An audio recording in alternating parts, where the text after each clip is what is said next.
bate. Pana ndrutora na maskata. Pana ndrutora na maskata. But this message I said, God help me. I also need my harvest. I'm also one person who is planted on the altar of the Lord. When ndakatikala nechoka tikangofamba famba, ndikawetsera namba zvikafamba. When ndakatikala 5 cents, I want my harvest. When ndakatikala $1, ndinoda goal rangu. When ndakatikala 1,000, I still need my harvest. Hallelujah.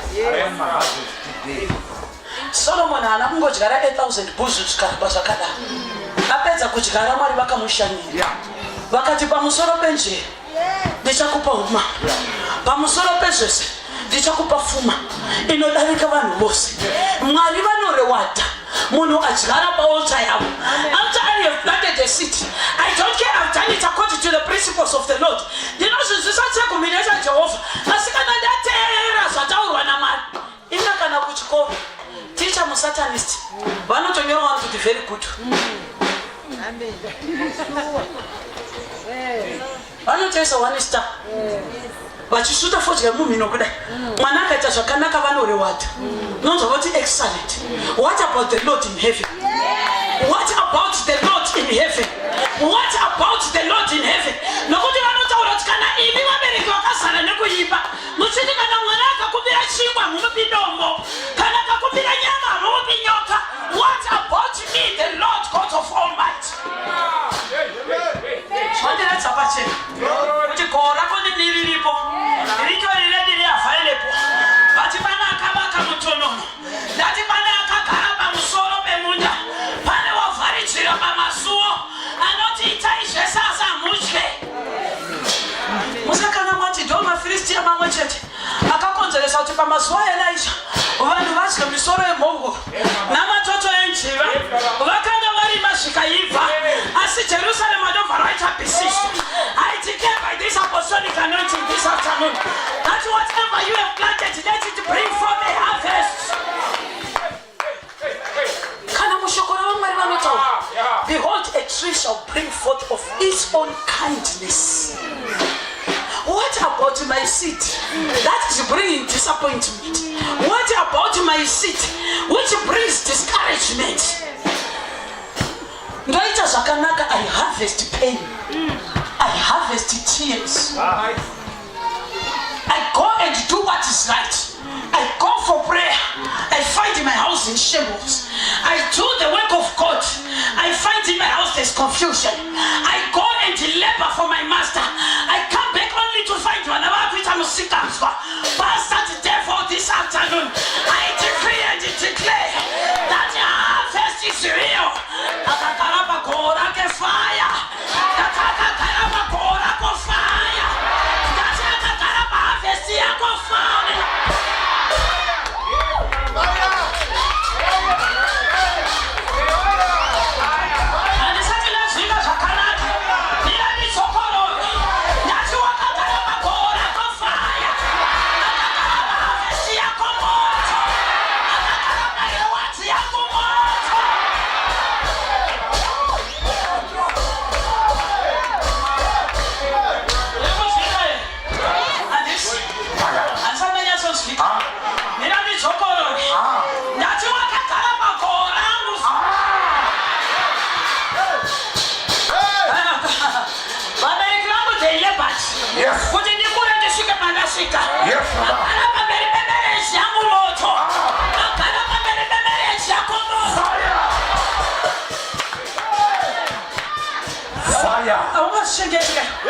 Kusvika pa 24 years, time yekurorwa.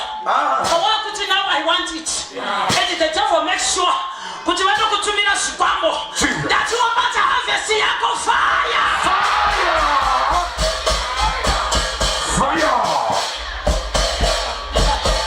Vana vangu tererai muzwe. Alright. Tererai muzwe. Takarwa. Tikauzwa shoko rekutsungirira. Tikadzitsungirira.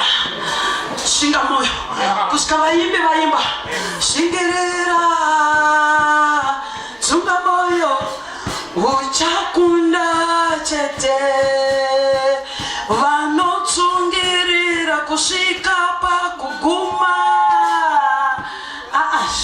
Ndokubva tashinga But what do we harvest?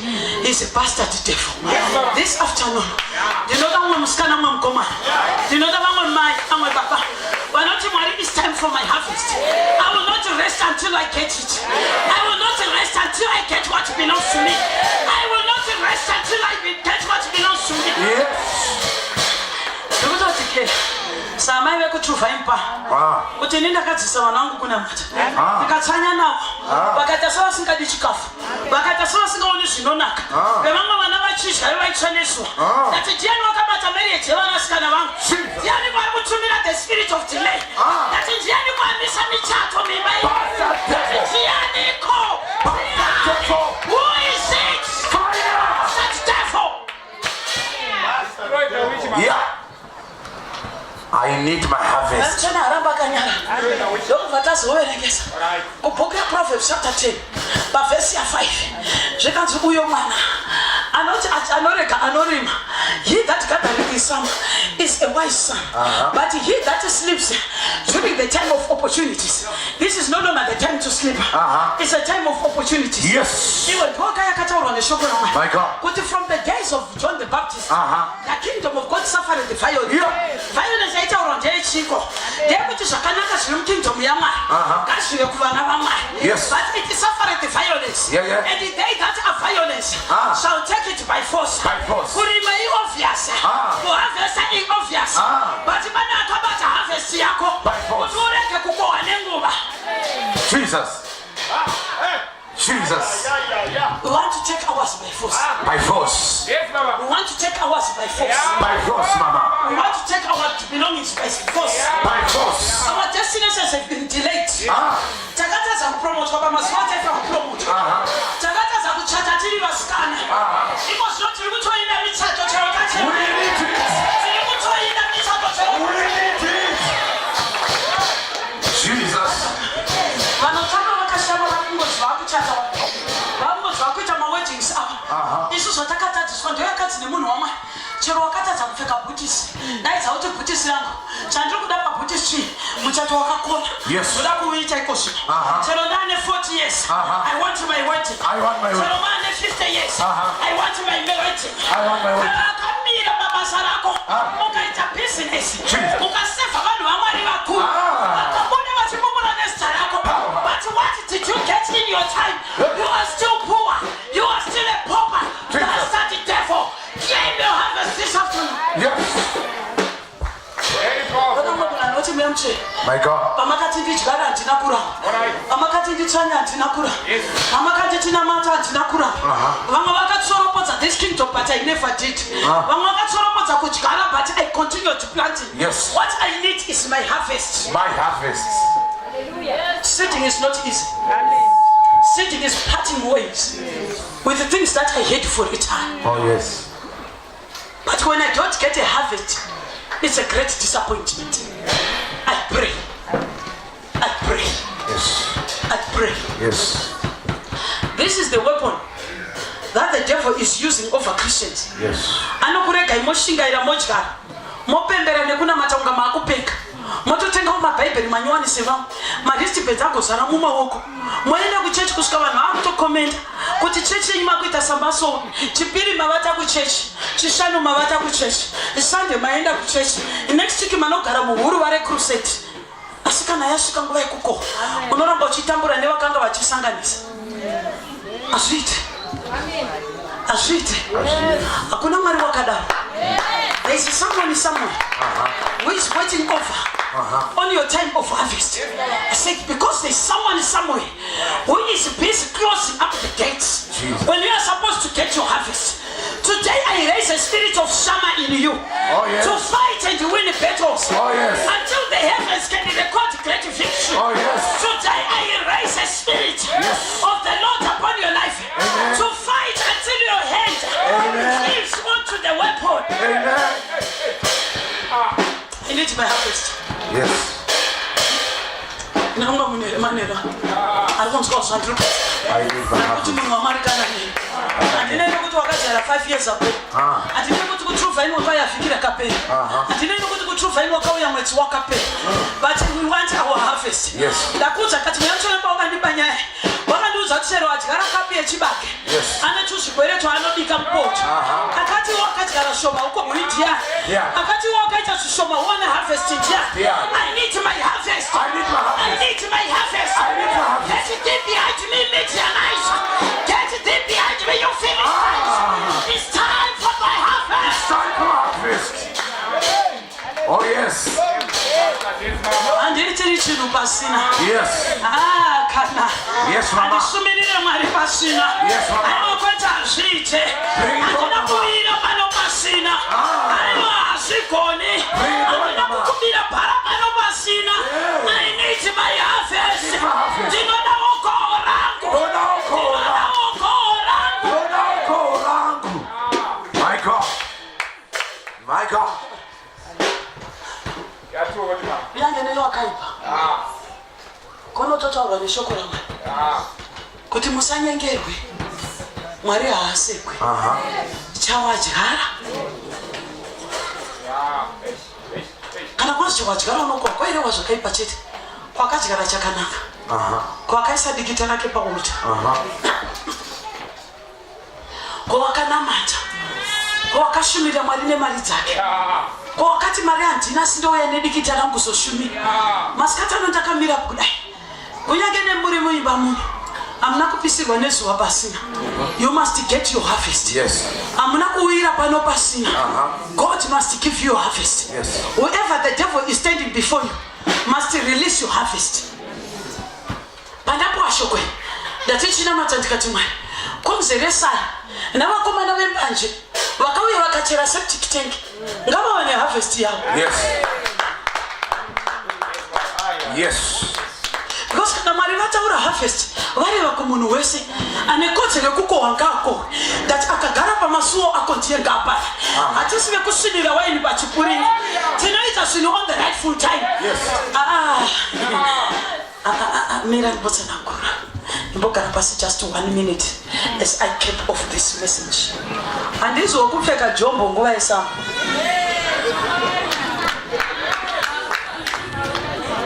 Handizwa kupfeka jombo nguva yesamu. Kana ndaita zvinhu ndoda zvinoenderana nenguva. Pana ndibata zvakanaka ine. Kana ndadyara mbeu ndoda zvinoenderana neharvest. Handingafana nedzwina akadyara 5 cents. Handingafana nedzwina neakaita mocking akauya akakanda dombo mugaba. Kana ndakadyara mari ndoda kuwa mari. Amen. Sure, mama. Shoko raMwari robva rati uyo anodyara nemisodzi anokohwa mufaro. Ko misodzi yangu yaramba ichibvera. Ndodyara nemisodzi ndokohwa nemisodzi. Ndiani wakaita reverse?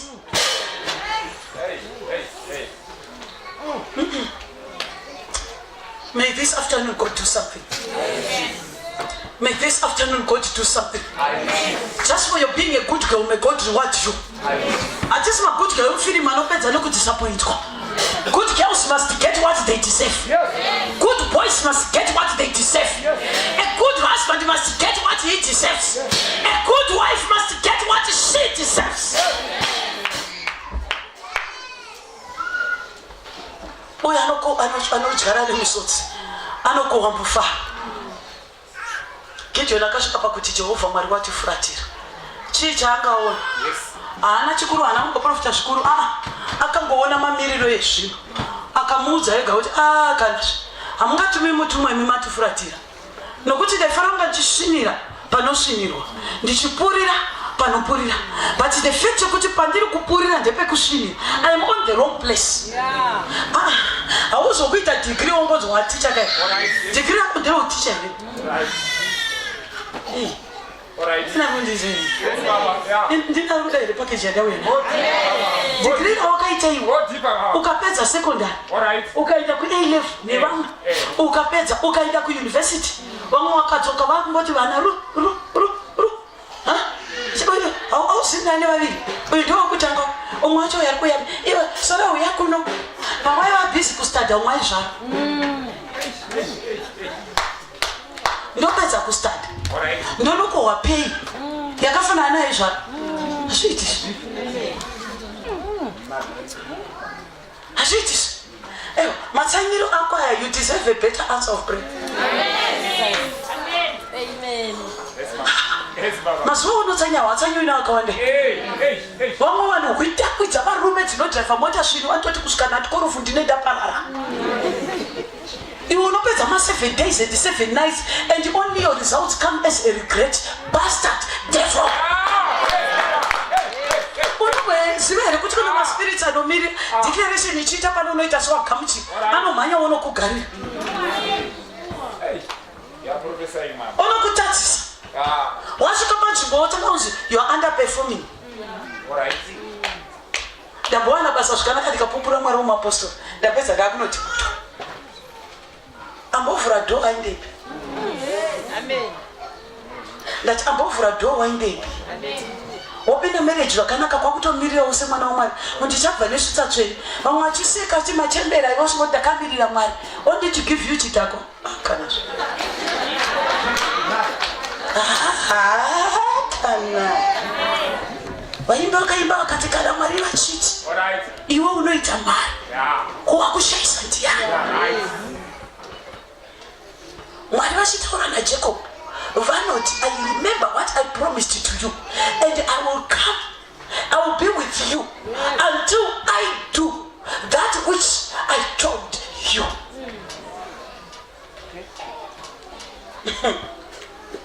Musa Friday, when I can't do such much, God revealed something to me.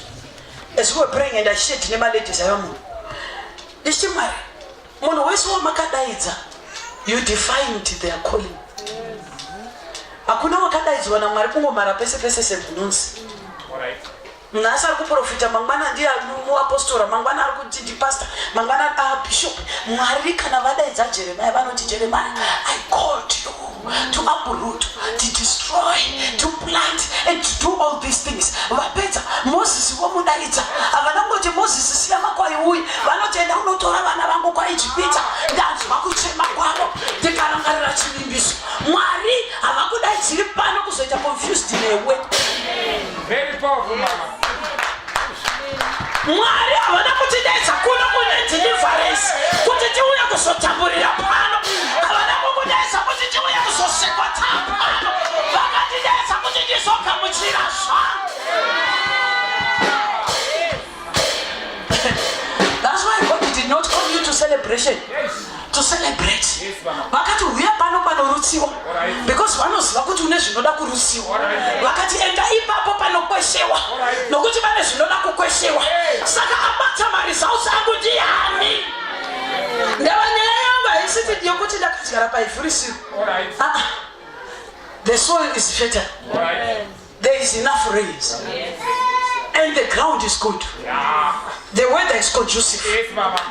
But when it comes to harvest, someone stands before and make sure that I don't harvest. May today be the day that your life is going to change. May today be the day that will mark a new beginning in your life. May today be the day that you start to experience your harvest. Let's stand up on our feet. Ndikuda kuti tinamate. Umwe neumwe. Unoziva pawakadyara pana Mwari. Yes, mama. Yeah. Unoziva zvawakaitira Mwari. Hey. Ungandiramba ndikadzike kuti denga rine zvikuru zvezviri kuita. Alright. But when it comes to my harvest, I want it. Yeah. Gone are the days that I manifest a chisa offering. Yes, mama. Izvozvi Satani wakashifta position. Alright. Akati kudyara no problem. Yeah. Chero kataura Mwari akati vana baba muchabhoteti. Alright. Ndachifara maisaneta achijamba achipururudza baba vachiti 10,000. Ndikati mai vari kufara vari kuona kwavakuenda. Unenge uchifara uchiti dheti maita maakuona kwatakuenda. Yes, mama. Satani acharwisi. Hauchagwadziri nokudyara. Last week ndakadeedza $50. Haunomborwadziwa. Pano pakazara ndakati 5 people, there were more than 50. Vakamhanya nama$50. Kudyara hakuchatirwadzi. But Satani wakachinja nzvimbo. Ndaona mumwe mwana wangu achitonzi day of honor yaDecember imota hadipoda. Mota hadi kupoda here mwana. Mota hadi kupfeka bhutsu nyora. Mota hadi kunotenga hembe dzekuti every Sunday ashamisika. $100 inokwana nama $20 vateteka. Anogona kuita 5 weeks achinja madress manyowa. but zvese achizvida waibudisa iri yegreen nokuti kudyara hachakutedza asi pane wagara panguva yekukohwa akutitamba yeye asi muswe ndakabata mangwana masikatani regai ndidaidze munhu wamwari vauye vaannounce a new era in our life. Allow me to hand over this service that the men of God will come and take over and usher us into a new era of harvest. He's a bastard devil. Today he must leave you. Nasichera kamanyanewe anofanirwa kudzosa pano kusvika akureketsa. Ngasiye goho rako. Ngasiye goho rako. Ngasiye the ground is fertile. Atinambokanganisa kuti takazviita muvembo hwamwari. Ende denga rikaburuka rikakonfirm. But what we need this afternoon is our harvest.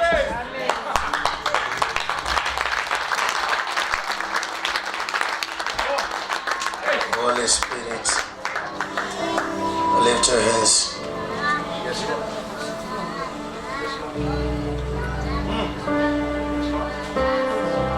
Thank you, Jesus. Holy Spirit, Yes, Lord.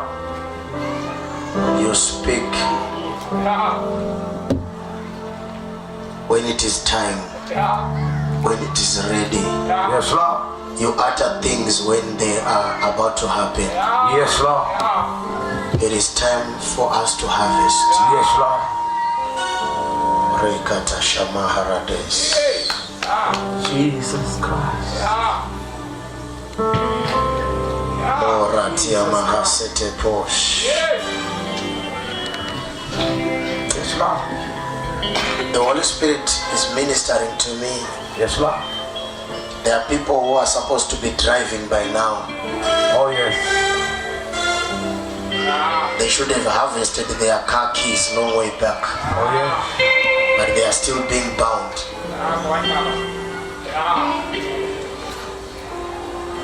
Lift your everyone, lift your hands. My God. Shatela Bahaso. The power is already moving. Hold him, hold him. Come on, The come on. power is already moving. Shatala Shikahando. Eyana yo Shikamande. Brados Kiada. Satela Bahuse Kiada. Oh, yes. Go ahead, my Father. You are the agent of our prosperity, agent of our deliverance. Oh, yes. Oh, yes. Somebody get ready. You're supposed to be driving. Get The ready. car is already there. Jesus. Jesus. I need my harvest. My God. Lift your hands, lift your hands, lift your hands. How many words, how many letter words or letters are in the word harvest? Come on. 7. The number of perfection. Yes.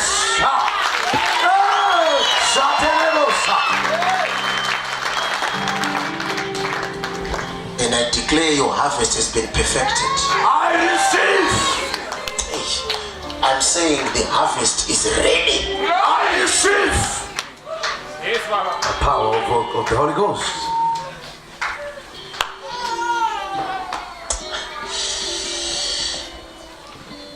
Go ahead, Baba. Jesus. You are supposed to be holding car keys now. My God. My Cars- God. My God. Cars are My God. supposed My God. Relados Kades. Setima Usheke.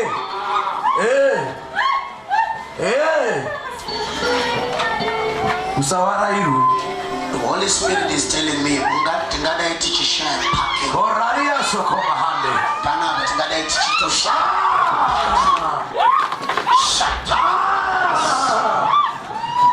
Jesus Christ.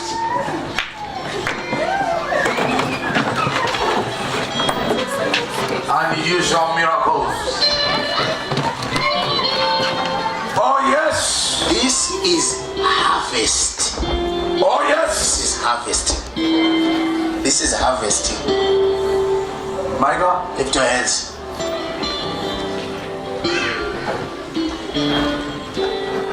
You are supposed to be driving a car, Jesus. parking it here and at your home. My God. Who is holding that car? Who is holding those car keys? They are being released right now. Yes. The car keys are being released right now. I receive. The car keys are being released. I receive. I change even that which you call a car. I receive. It's a better car for you somewhere. I receive. Power of God. Power of God. We are surrounded by angels of deliverance. I'm seeing cars coming. Jesus, receive. I'm seeing cars coming. Receive. I'm seeing cars coming. Receive. Shakiaba. Right there in the back, I'm receive. seeing an angel with a bunch of different cars. Receive. In the mighty name of Jesus. Receive. What is this? Lift your hands. There's a harvest that is about to happen. Receive. There's a harvest that is about to happen. Receive. There's a harvest that is about to happen. Receive. Snowballs, you can't quit. Come out of the ordinary. Come out of the ordinary. Power. Receive. Cars. Receive. Cars. Receive that car. Receive that car. Receive. Since I can't if you're a driver. You cannot receive. You cannot receive. In this month of September, My father says that. cars are gonna be empty. Oh yes. In this month of September, someone is gonna drive a new car. I receive. This month of September, before December. I receive. Yes! Shut up. Receive. Receive. Receive. Yes! Shut up. Jesus. Sometimes Lift your hands. we haven't seen. We are worshiping God who has pleasure Yes. in the prosperity of his children. Yes. We worship God who has pleasure Oh yes. in seeing his people prospering. My God. Shatalagosha. My God. Cars.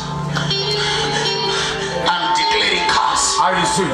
Oh, Satelos. I repeat cars. I receive. I'm seeing cars. I receive. I'm seeing cars. I receive. I'm seeing cars. I'm seeing cars. I'm seeing cars. Receive that car. Receive that car. Oh, Jesus. There is a reason. There is a reason. No more There is resistance. a reason. Come here, come here. That shame. Satanabosika. Reto Pradeshka. Shakia Bahata. Shakia Bahas. Yatena Kuske. Shatalia Bahata. Power of the Holy Ghost. Brand new car. This God Brand new car. did not come to you to bring shame. Yes. To bring shame. Yes. Come on, take this opportunity. Take it. It's only a silly child Take it. who sleeps when an opportunity is there. Oh.